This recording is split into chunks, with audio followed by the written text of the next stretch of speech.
ပဋိဌာနံပပိဇာစဥပတံပရာဇစေဝရံဝိဟာရောယေဝပင်စေတေသာသနေယေဝကာတဗ္ဗာသာသနေယေဝဣတရိယဓမ္မယတသိရိကာမပယတ္တမြေဘုံ6လီနှင့်ပြည့်စုံသောမူသောမြတ်စွာဘုရားရှင်ကိုရောမြတ်ကြီး၏အံ့ဘွယ်ရှိပြဟောဒီသာသနာတော်တွင်၌သာလျင်ကာတဗ္ဗာပြုနိုင်သောကောင်းမှုတို့သည်ပင်စ5ပါးတို့သည်ကတမေပင်စအဘယ်5ပါးတို့နိဟုမူပဋိဌာနံစဘုရားတည်ခြင်း၎င်းပပိဇာစရှင်ပြုခြင်းရှင်တကာခံခြင်း၎င်းဥပတံပရာဇယဟန်ပြုခြင်းယဟန်တကာခံခြင်း၎င်းဇေဝရံဇသင်္ကန်းလူရန်ခြင်း၎င်းဝိဟာရောဇကြောင်းဆောက်လူရန်ခြင်း၎င်းဣတေပင်စဤ5ပါးတို့သည်သာသနာတွင်မှပြုနိုင်ကြ5ဝါကုသိုလ်မြတ်ဘ ဖယားတီခန်းရှင်ယဟန်သင်္ကန်းเจ้าဟုမှန်သာသနာနဲ့ကြုံမှသာလျင်လုပ်လို့ရတဲ့ကုသိုလ်၅မျိုးရှိတယ်တဲ့နံပါတ်1ကဖယားတဲတဲ့ကုသိုလ်နံပါတ်2ကယဟန်ပြုရှင်ပြုခြင်းရှင်တကာခံခြင်းကုသိုလ်နံပါတ်3ကယဟန်ပြုခြင်းယဟန်တကာခံခြင်းကုသိုလ်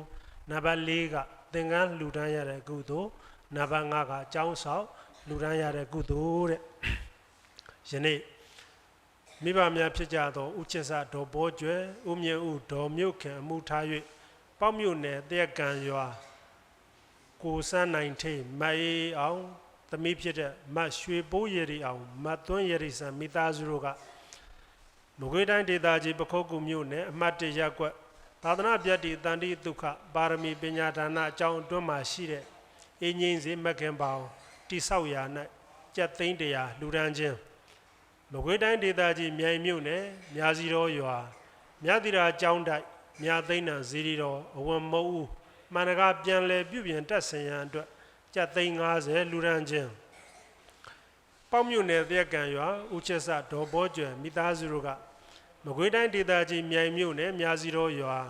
မြတိရာကျောင်းတိုက်မြသိန်းနံဇီရီတော်ရင်မြင်တော်တိုးချက်ရာတခန်းစာကျပ်သိန်း25သိန်းကျပ်လူဒန်းခြင်းမကွေးတိုင်းဒေသကြီးပခုတ်ကူမြို့နယ်အမှတ်1ရပ်ကွက်သာသနာ့ဗျတ္တိတန်တိဒုက္ခပါရမီပညာဒါနအကြောင်းအတွက်မှာရှိတဲ့အင်းငိမ့်စီမက်ကင်ဖောင်တော်တိဆောက်ရာ၌ကျပ်သိန်း20လူဒန်းခြင်းဆရာမမက်ခင်မိုးဝင်းဤမွေးနေ့အလှတော်ဖြစ်ပေါမြို့နယ်တရကံရွာဦးချစ်စဒေါ်ဘောကျွဲတို့ကိုအမှုထား၍သမီးဖြစ်တဲ့မက်ခင်မိုးဝင်းကမကွေးတိုင်းဒေသကြီးပခုတ်ကူမြို့နယ်အမှတ်1ရပ်ကွက်သာသနာ့ဗျတ္တိတန်တိဒုက္ခပါရမီပညာဒါနအကြောင်းအတွက်မှာရှိတဲ့အင်းငိမ့်စီမက်ကင်ဖောင်တော်တိဆောက်ရာ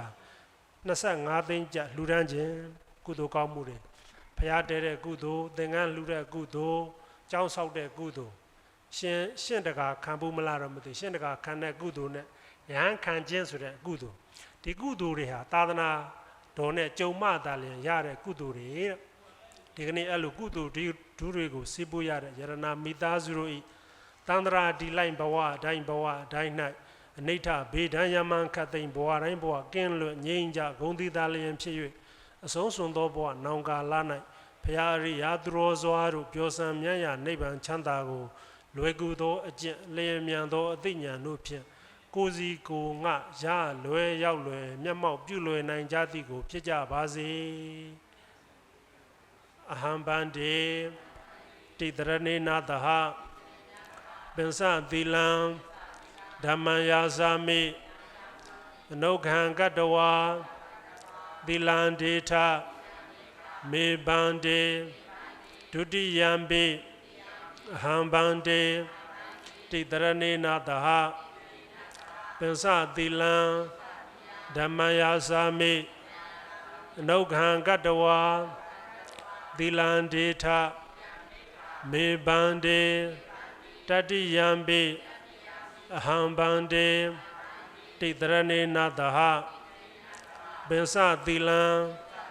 ဓမ္မယာစာမိအနုခံကတဝါသီလံဒေထမေဗန္တိယမဟံဝရာမိတံဝရိထနမောတတဗဂဝါတောအရာတောသမ္မာသမ္ဗုဒ္ဓတ္တဖယားအာယုံဆွဲမြဲထုံဘေးစုံအင်းငိမ့်ဤဗုဒ္ဓံတရဏံကိသာမိဖယားကိုယ်ွယ်စိကပ်ပါ၏တရားအာယုံဆွဲမြဲထုံဘေးစုံအင်းငိမ့်ဤဓမ္မံတရဏံကိသာမိတရားကိုယ်ွယ်စိကပ်ပါ၏တန်ခအာယုံဆွဲမြဲထုံဘေးစုံအင်းငိမ့်ဤတန်ခံတရဏံကိသာမိတန်ခါကိုယ်ွယ်စိကပ်ပါ၏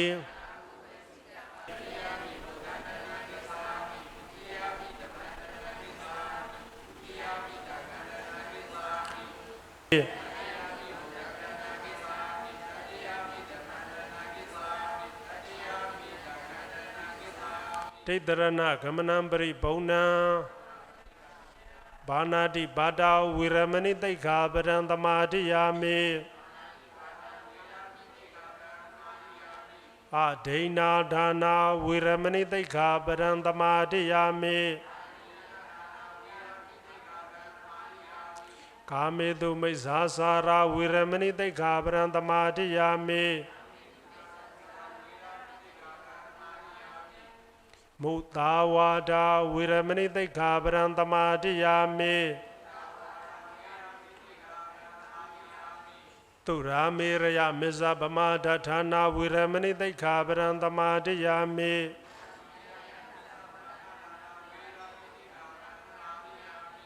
အလုံးများစွာတတ္တဝါတို့သည်လောဘမိလျံအပူဒံအမြန်ငြိမ့်ပါစေလောဘမိငြိမ်အပူဇတ်သိအေးငြိမ်ချမ်းသာကြပါစေအလုံးများစွာတတ္တဝါတို့သည်ဒေါသမိလျံအပူဒံအမြန်ငြိမ့်ပါစေဒေါသမိငြိမ်အပူဇတ်သိအေးငြိမ်ချမ်းသာကြပါစေအလုံးများစွာတတ္တဝါတို့သည်မောဟမိလျံအပူဒံအမြန်ငြိမ့်ပါစေမောဟမိငြိမ်အပူဇတ်သိအေးငြိမ်ချမ်းသာကြပါစေတိတရဏေနသပင်္စသီလံဓမ္မံသာဓုကံကတဝါအပမဒေနသံပါတိထ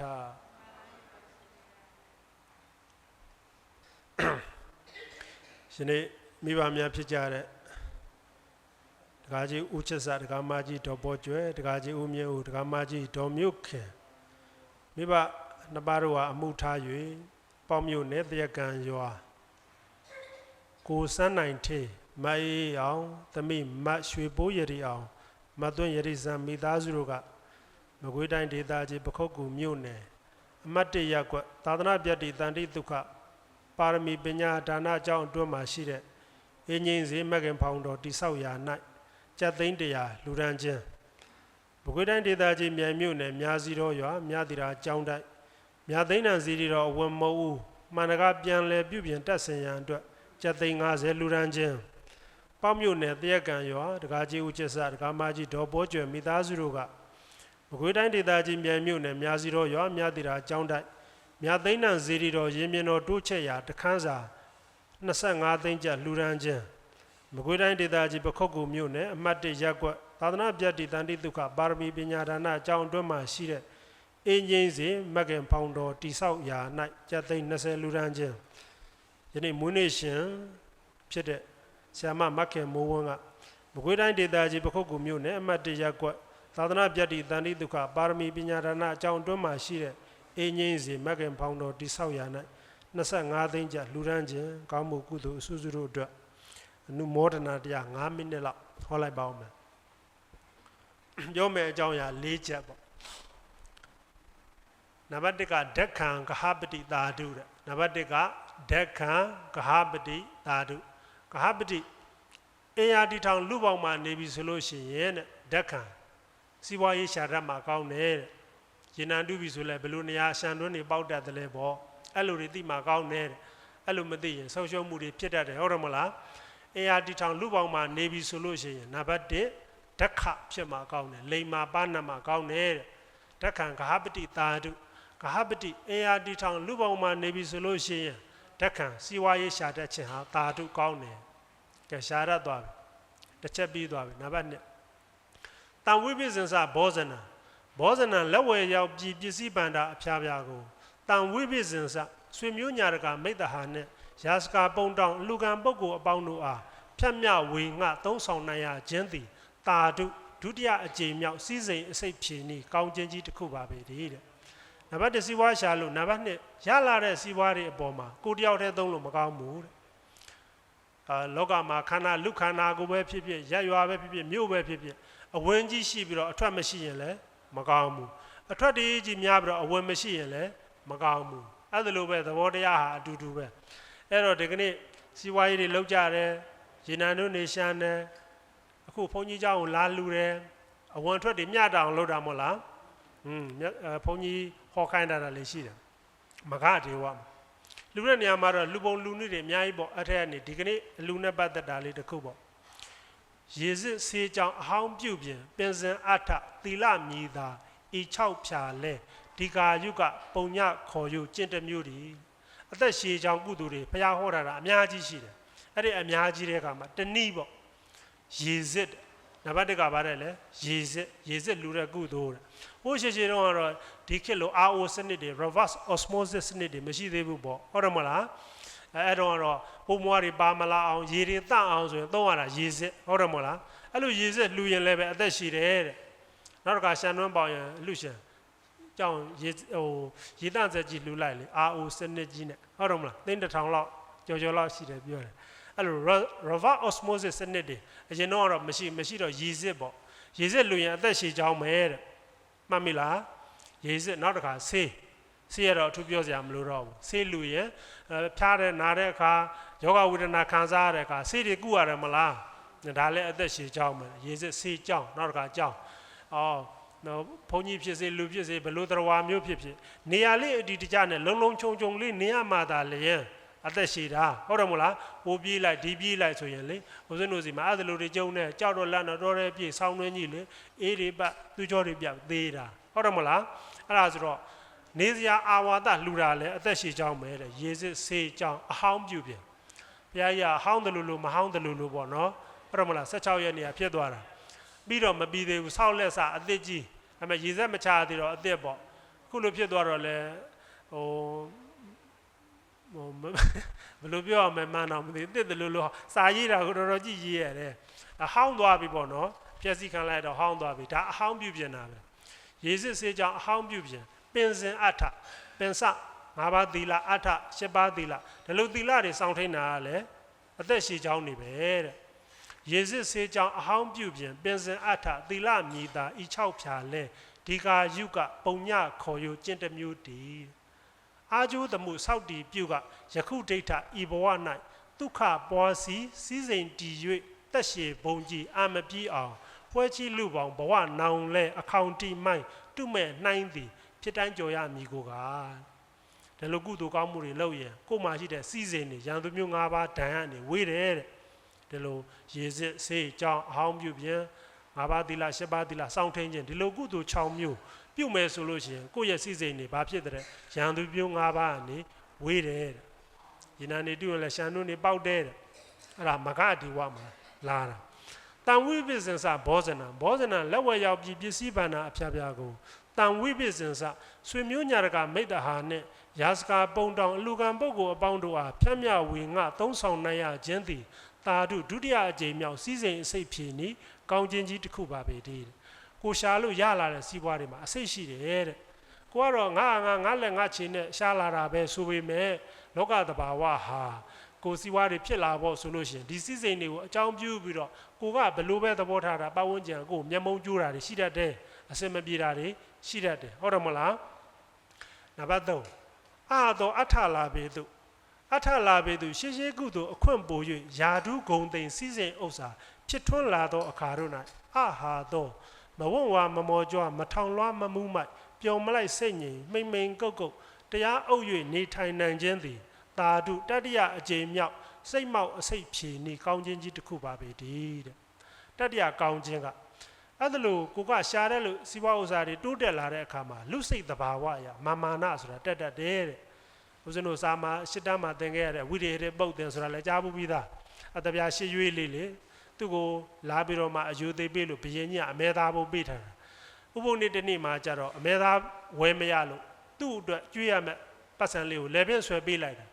အဲ့လိုအဲ့ဒီနေ့မှာဝိရိယမင်းကြီးလာတော့ပုတ်တင်ညွာဆင့်ပြီးတော့အလေးမပြုတော့ဘာဖြစ်လို့တော့အဲ့ကမှမဟောတထားလျှောက်တာတေချာတယ်သူမန်တက်နေတာပေါ့ဥယျာဉ်ဆောင်ခေါ်မိတော့အကြောင်းဆုံးသိရတာပေါ့ရှင်မင်းကြီးဒီကနေ့အမဲသားကျွေးစရာမရှိလို့အမဲသားကျွေးရမယ်ပတ်စံကျွန်တော်မျိုးလဲရာဇဝအသက်မခံနိုင်လို့သူ့လည်းပဲဆွဲပေးလိုက်တာပါအကျိုးကလေးနဲ့အဲ့မှာပုတ်တင်ညွာတွေးတာတဲ့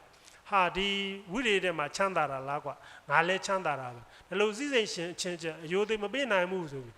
အပင်မောနေဆဲမလားဒါသဘာဝအများကြီးပါအများကြီးဟိုဘုရားဟောဇတ်တော်ဒီမှာလည်းအများကြီးပါတယ်စီစဉ်ဥစ္စာရှိလာပြီဆိုလို့ရှိရင်လူစိတ်သဘာဝကြွလာတတ်တယ်တဲ့အဲ့လိုစိတ်တက်ကလေးတွေမာနလေးတွေတက်မလာအောင်ထိန်းထားနိုင်တာဟာအကောင်းဆုံးပဲအကောင်းဆုံး၄ပါးတဲ့တစ်ခုပေါ့မာနပြောသူထိုသည့်သူကိုမြင်သူတကာနှလုံးနာ၏ဌာနံပွားစီထက်လူကြီးတို့မချီးမြောက်လို့ထမီးတို့သို့ထိုမာနရှင်လူတွင်ကြီးပွားမထင်ရှားဘူးမာနကြီးရင်ဘယ်သူမှမကြိုက်ဘူးတဲ့အိမ်မှာမီးဆိုင်တော့လေထမိုးတွေရေနိုးတွေတဲတော့လက်လေးသစ်လောက်ကြမ်းတဲ့ထင်းတုံးကလေးတစ်ဖက်ကအစီတွေထွက်လို့တစ်ဖက်ကမီးတွေနဲ့အဲ့ဒါလေးသွားကန်တအားပူတာအဲ့ဒါလိုပဲတဲ့လူတကာကအပေါင်းအသင်းမလုပ်ချင်ကြဘူးတဲ့ကိုယ့်ရဲ့ကောင်းတဲ့မပြောဘူးတဲ့ဒါကြောင့်ချမ်းသာလာတဲ့အခါထိတ်ရမှာစိတ်မှတ်တာနော်၃ခုရှိပြီနံပါတ်1စီးပွားရေးရှာရတာကောင်းတယ်နံပါတ်2ရှာလို့ရလာတဲ့စီးပွားကိုအများနဲ့ဝေငှပြီးတော့သုံးဆွဲတတ်တာဟာကောင်းတယ်နံပါတ်3အဲ့လိုချမ်းသာလာတဲ့အခါမာနတွေမထကြွအောင်ကိုယ်စိတ်လေးကိုဆုံးမတတ်တာဟာကောင်းတယ်တက္ခံကပတိတာတို့တန်ဝိပစ္ဆစဘောဇနာအာဟာတောအထလာပေသူအထပြပတ္တိအပြတော်အထပြပတ္တိရှေကုတုကညှို့မင်၍ယာဓုကုံသိမ့်စီစဉ်ဥစ္စာပျက်စီးသောအခါတို့၌အပြတော်မပူပန်မညှို့မိန်မစိုးရိမ်မပူဆွေးအေးအေးမြမြတရားဓမ္မနဲ့နေထိုင်နိုင်ခြင်းသည်တာဓုအကောင်းဆုံးပဲဘဝမှာဒါကတော့ဘယ်သူမဆိုစီးပွားရေးလုပ်ရင်လည်းအဆင်ပြေတဲ့အခါရှိတယ်အဆင်မပြေတဲ့အခါတွေရှိတယ်ဒါဒီလိုမျိုးပြဿနာတွေကြုံလာတဲ့အခါကိုယ်စိတ်ကိုမရင်းကြိုင်တော့အောင်စိတ်ဓာတ်တွေကြမတော့အောင်ထိန်းထားနိုင်တာအကောင်းဆုံးပဲတဲ့ထေရဝါဒဆိုတာထိတာလားထိတာဆိုတာခိုင်မြဲခြင်းလောကရန်တရား၈ပါးနဲ့ကြုံလာတဲ့အခါကိုယ်စိတ်ကိုမတုံလို့အောင်ထိန်းထားနိုင်တာအကောင်းတယ်အလုံးမလုံးနေအမှားဆိုတာဘယ်သူမှမကင်းဘူးကိုကြုံလိုက်ရတဲ့အမှားပေါ်ကနေကိုကအတွေ့အကြုံယူတတ်ဖို့ပဲလိုတာဒီအတွေ့အကြုံနဲ့ရှေ့နောက်မမအောင်ရှေ့ဆက်ရမှာပေါ့ဟုတ်တယ်မဟုတ်လားအဲ့ဒါလိုပဲအကြောင်းတစ်ခုခုကြောင့်ကိုယ့်ရဲ့စီစဉ်ဥစ္စာတွေကိုယ့်ရဲ့ဆွေမျိုးအတိုင်းဝိုင်းတွေဒုက္ခရောက်လာတဲ့အခါမှာကိုယ်စိတ်ကလေးရိုင်မတော့အောင်ထိန်းထားနိုင်တာဟာအကောင်းဆုံးပဲ၄ခုပြီးသွားပါပြီနံပါတ်1ကစီးပွားရေးရှာရတာကောင်းတယ်နံပါတ်2ကရှာလို့ရလာတဲ့စီးပွားဥစ္စာတွေကိုဘုန်းကြီးယဟန်နေဆွေမျိုးအပေါင်းအသင်းနေမိတ်ဆွေသင်္ကားတွေနဲ့မျှဝေသုံးဆွဲတတ်တာဟာ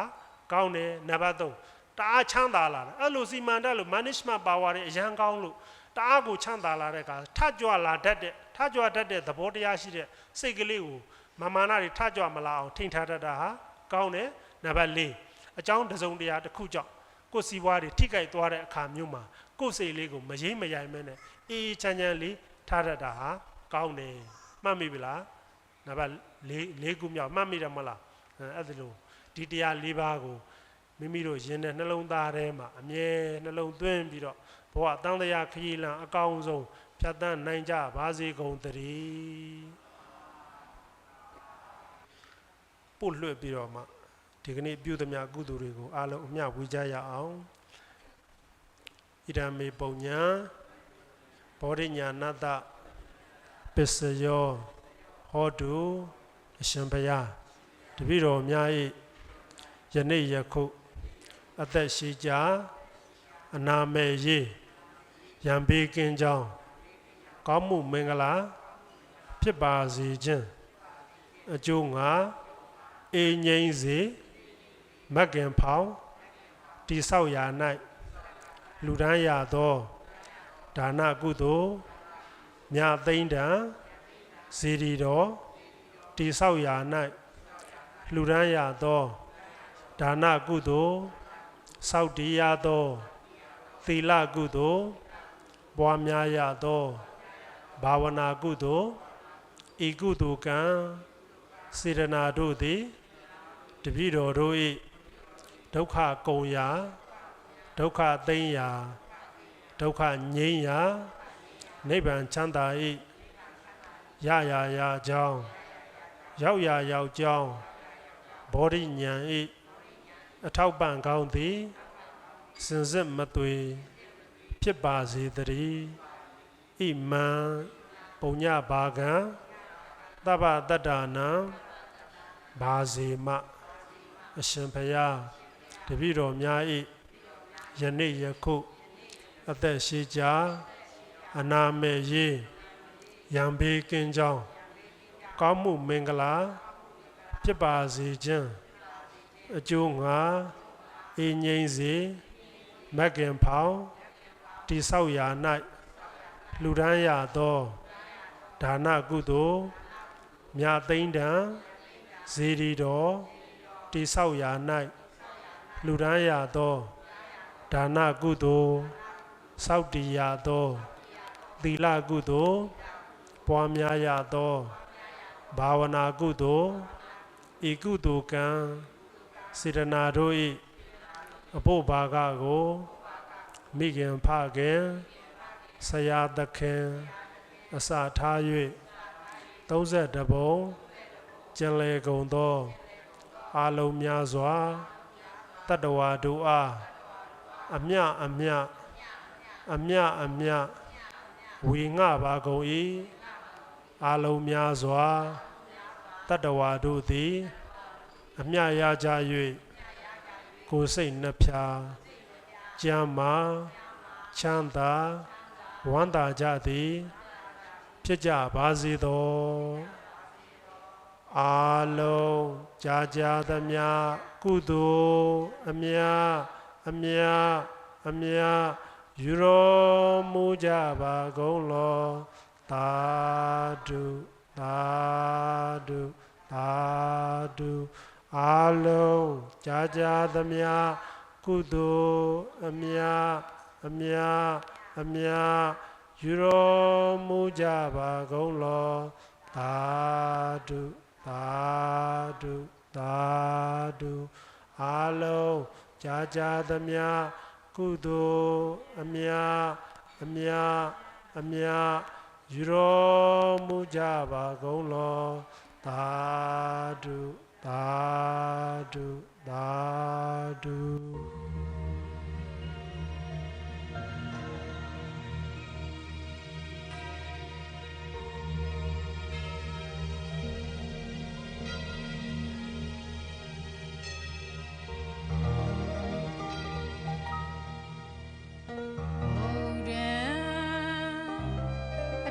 ရှိ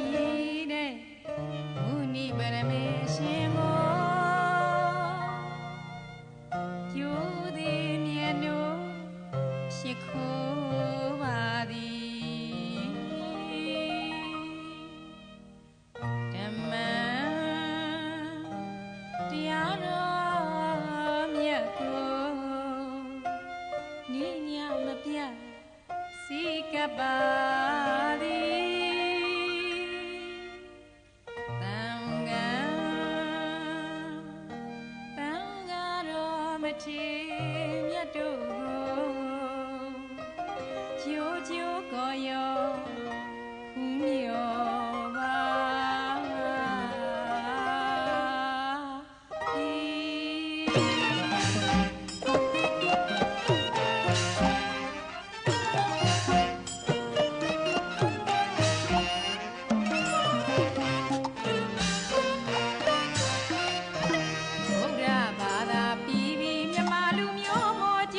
နာ